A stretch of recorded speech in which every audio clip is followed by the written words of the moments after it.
మళ్ళీ రాఘవచద్ద గారే. ఈసారి రాఘవచద్ద గారు ఆ పార్లమెంట్లో అడిగిన క్వశ్చన్ ఏంటంటే, ఈ క్వశ్చన్కి ప్రధానమంత్రి గారు కూడా కొంచెం తడబడ్డారు. అసలు ఈయన క్వశ్చన్ ఏంటంటే, రేషన్ షాప్కి వెళ్తాం, 5 కిలోల బియ్యం తీసుకోవాలంటే మనం ఫింగర్ ప్రింట్ వేయాలి, బయోమెట్రిక్. అట్లాంటిది మన ఎమ్మెల్యేలు, ఎంపీలు వీళ్ళందరినీ ఎన్నుకునేటప్పుడు మీరు ఎందుకు ఓటింగ్ సిస్టమ్ దగ్గర ఫింగర్ ప్రింట్ తేవట్లేదు? దొంగోట్లు పడవ కదా ఫింగర్ ప్రింట్ తెస్తే, అట్లాంటి మీరు ఎందుకు తేవట్లేదని ప్రధానమంత్రి గారిని అడుగుతున్నారు. ఈ విషయం ప్రధానమంత్రి గారికి కొంచెం ఇబ్బంది పెట్టినట్టుగానే ఉంది, కానీ he's the correct.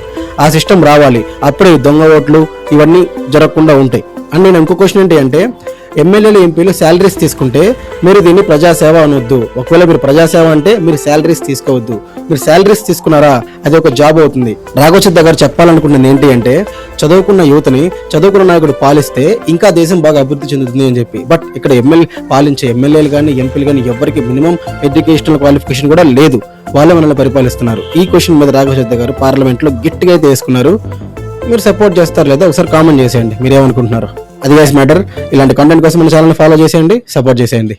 Thank you.